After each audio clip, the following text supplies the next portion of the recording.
بسم اللہ الرحمن الرحیم۔ حضرت یعقوب اور حضرت یوسف علیہ السلام کا مکمل واقعہ۔ دوستوں، حضرت یعقوب علیہ السلام حضرت اسحاق علیہ السلام کے دوسرے بیٹے اور حضرت ابراہیم علیہ السلام کے پوتے ہیں۔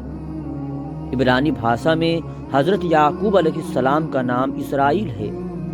یہ اسرا یعنی اندھ غلام اور ایل یعنی اللہ دو شبدوں میں بنا ہے، اور عربی میں اس کا ترجمہ عبداللہ کیا جاتا ہے۔ اسی وجہ سے حضرت ابراہیم علیہ السلام کے بیٹے حضرت اسحاق علیہ السلام سے جڑا خاندان کا جو حضرت یعقوب علیہ السلام یعنی اسرائیل کی نسل سے ہیں، بنی اسرائیل کہلاتا ہے۔ قرآن مجید میں حضرت یعقوب علیہ السلام کا نام 10 جگہ آیا ہے۔ سورہ یوسف میں جگہ جگہ ضمیروں اور اوصاف کے لحاظ سے، کچھ دوسری صورتوں میں اوصاف کے اعتبار سے ان کا تذکرہ موجود ہے۔ اصل میں قرآن پاک حضرت یعقوب علیہ السلام کے جلیل القدر نبی، صاحب صبر و عظیمت اور حضرت یوسف علیہ السلام کے بزرگ باپ ہونے کی طرف توجہ دلاتا ہے۔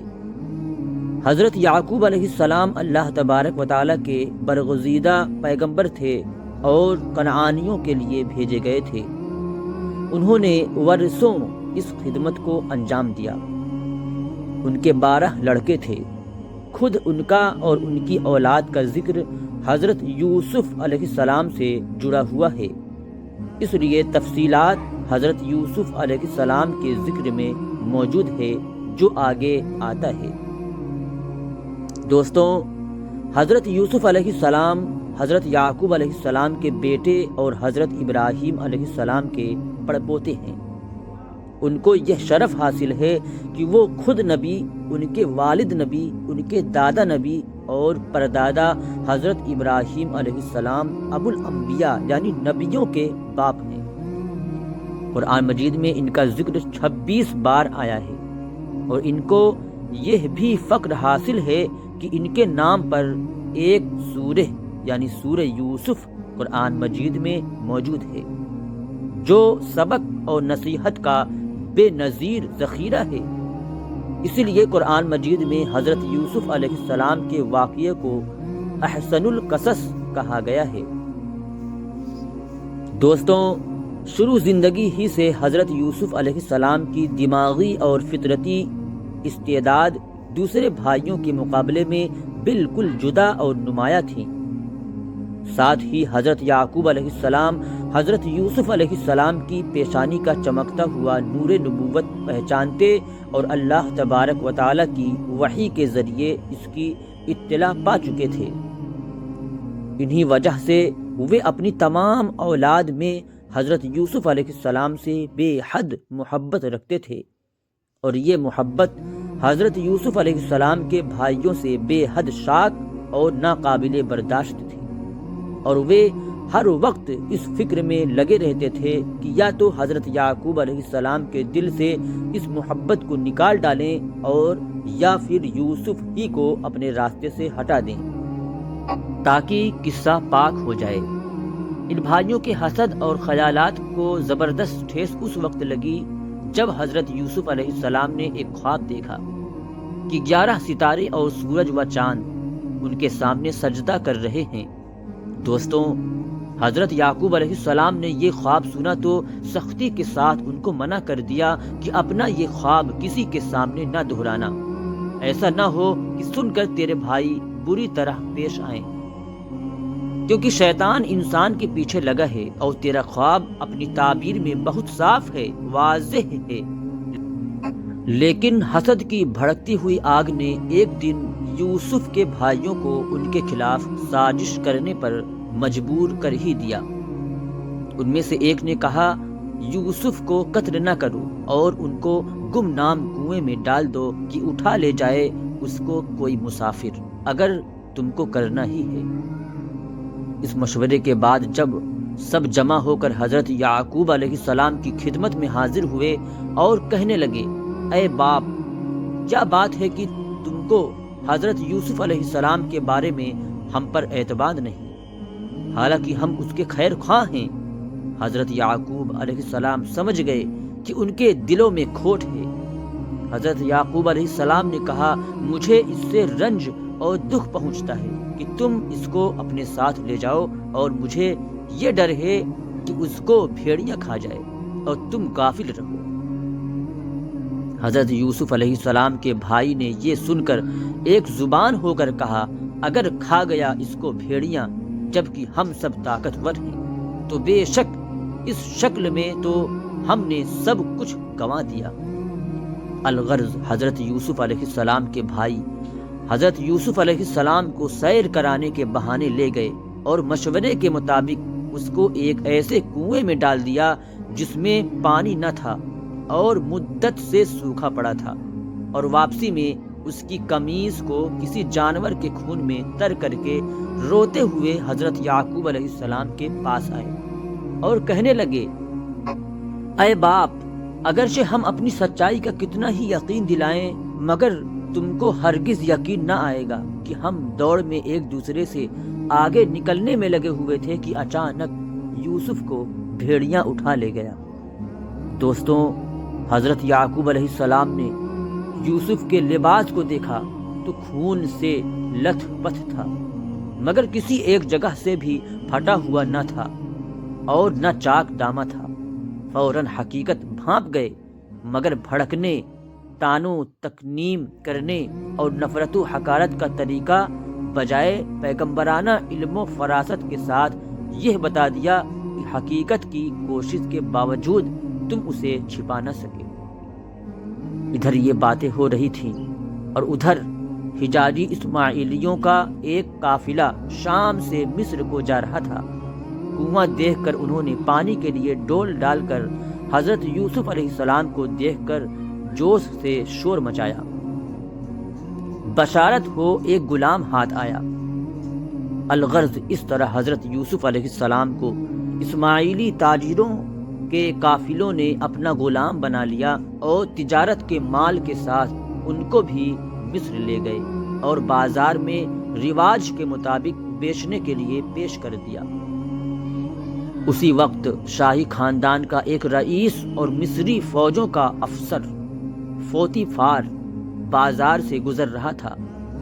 اس نے ان کو خرید لیا اور اپنے گھر لا کر بیوی سے کہا، دیکھو اس کو عزت سے رکھو، کچھ عجب نہیں کہ یہ ہم کو فائدہ بخشے یا ہم اس کو اپنا بیٹا بنا لیں۔ فوتیفار نے حضرت یوسف علیہ السلام کو اولاد کی طرح عزت و احترام سے رکھا اور اپنے تمام معاملے اور دوسری ذمہ داریاں ان کے سپرد کر دیں۔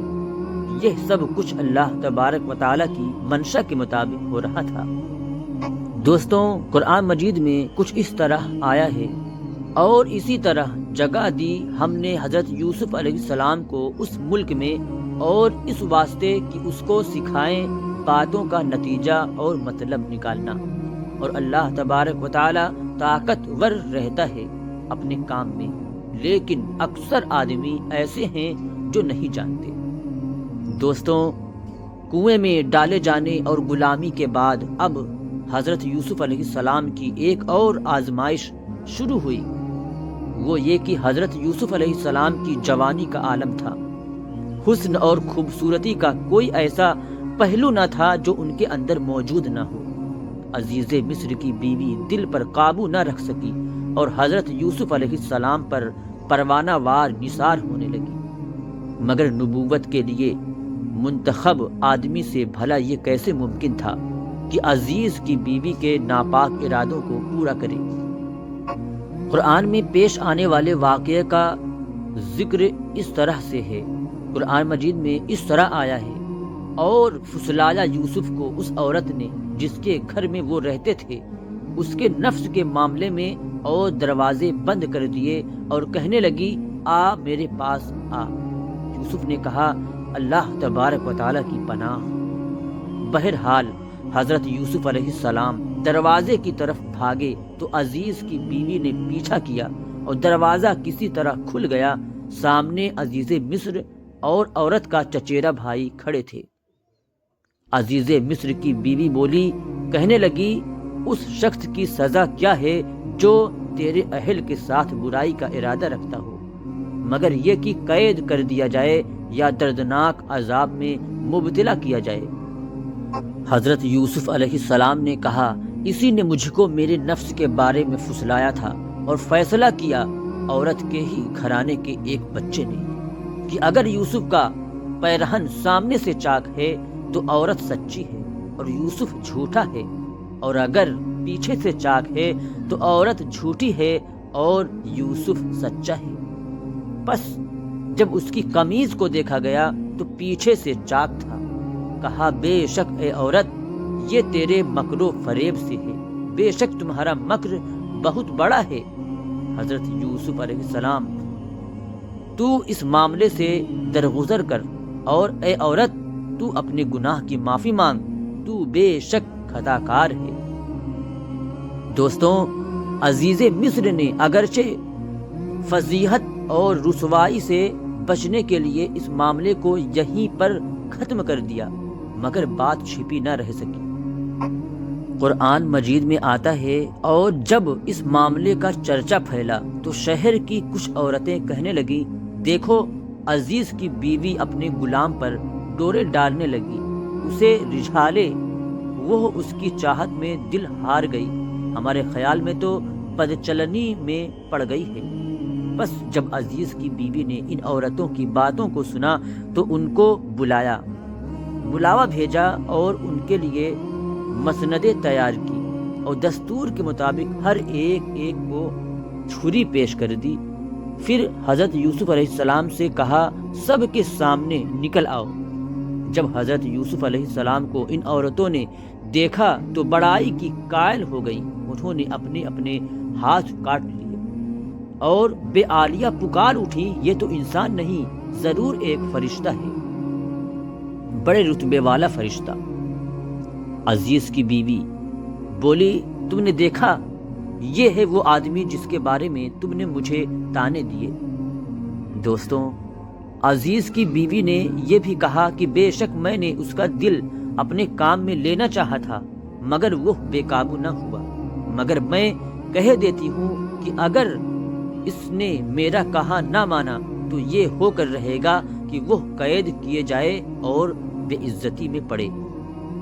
حضرت یوسف علیہ السلام نے جب یہ سنا اور پھر عزیز مصر کی بیوی کے علاوہ اور جب عورتوں کے چرتر اپنے بارے میں دیکھے تو اللہ تبارک و تعالیٰ کے حضور ہاتھ پھیلا کر دعا کی اور کہنے لگے، اے میرے پروردگار، جس بات کی طرف یہ مجھ کو بلاتی ہے مجھے اس کے مقابلے میں قید خانے میں رہنا زیادہ پسند ہے، اور اگر تو نے ان کے مکر کو مجھ سے نہ ہٹا دیا اور میری مدد نہ کی تو میں کہیں ان کی اور جھک نہ جاؤں اور نادانوں میں سے ہو جاؤں۔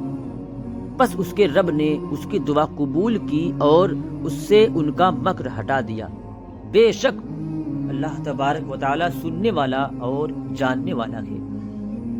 دوستوں، اب عزیز مصر نے حضرت یوسف علیہ السلام کی تمام نشانیاں دیکھنے اور سمجھنے کے بعد اپنی بیوی کی فضیحت و رسوائی ہوتی دیکھ کر یہ طے کر ہی لیا کہ حضرت یوسف کو ایک مدت کے لیے قید خانے میں بند کر دیا جائے تاکہ یہ معاملہ لوگوں کے دلوں سے نکل جائے، یہ چرچے بند ہو جائیں۔ اس طرح حضرت یوسف علیہ السلام کو جیل جانا پڑا۔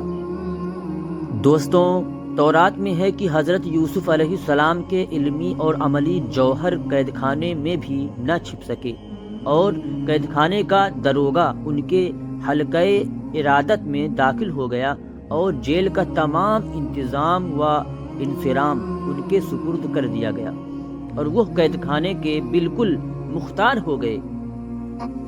اور ایک اچھا اتفاق دیکھیے کہ حضرت یوسف علیہ السلام کے ساتھ 2 نوجوان اور قید خانے میں داخل ہوئے، ان میں سے ایک شاہی ساقی تھا اور دوسرا تھا شاہی باورچی خانے کا دروگہ۔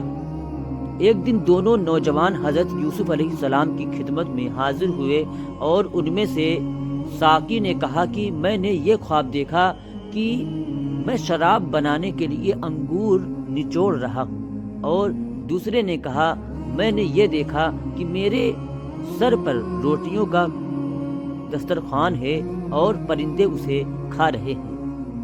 یہ سن کر حضرت یوسف علیہ السلام نے فرمایا، بے شک اللہ تبارک و تعالیٰ نے جو باتیں مجھے تعلیم فرمائی ہیں ان میں سے ایک علم یہ بھی عطا فرمائی ہے، میں اس سے پہلے کہ تمہارا مقرر کھانا تم تک پہنچے تمہارے خوابوں کی تعبیر بتا دوں گا، مگر تم سے ایک بات کہتا ہوں، ذرا اس پر بھی غور کرو اور سمجھو بوجھو۔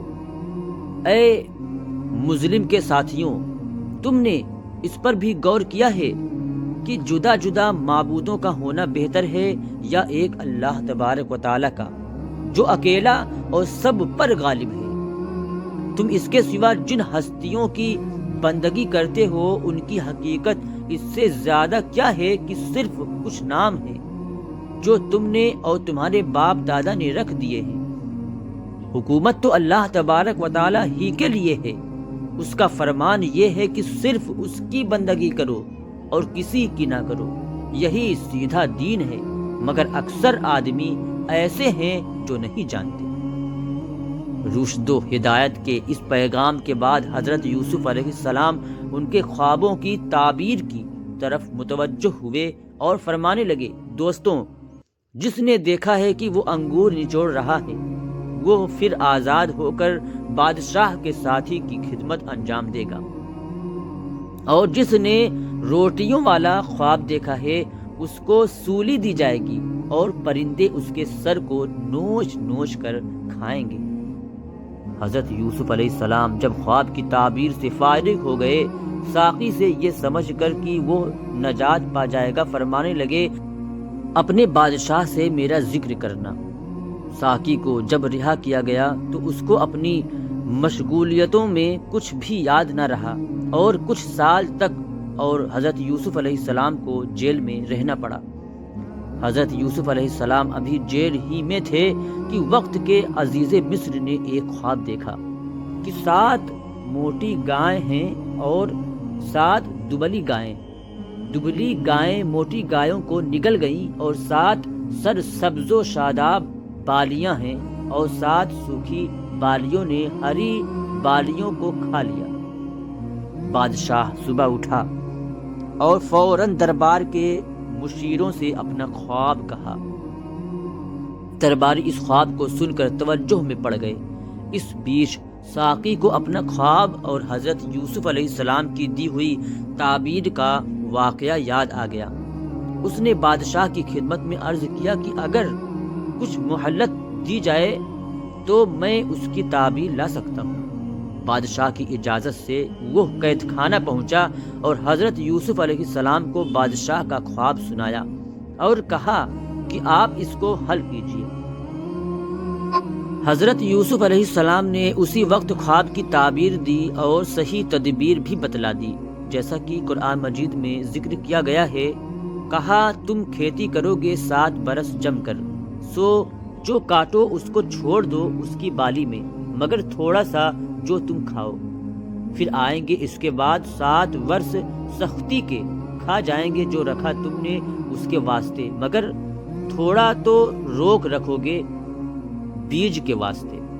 پھر آئے گا 1 برس اس کے پیچھے، اس میں ورثہ ہوگی لوگوں پر اور اس میں رس نچوڑیں گے۔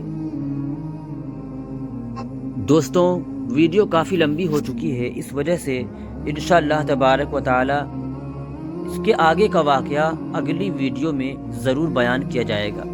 تو ویڈیو کو اور واقعوں کو پورا جاننے کے لیے ہمارے اس چینل کو سبسکرائب کر لیں اور اسے زیادہ سے زیادہ شیئر کریں اور لائک کریں، کمنٹ کریں۔ شکریہ۔ خدا حافظ۔ السلام علیکم ورحمۃ اللہ تعالی وبرکاتہ۔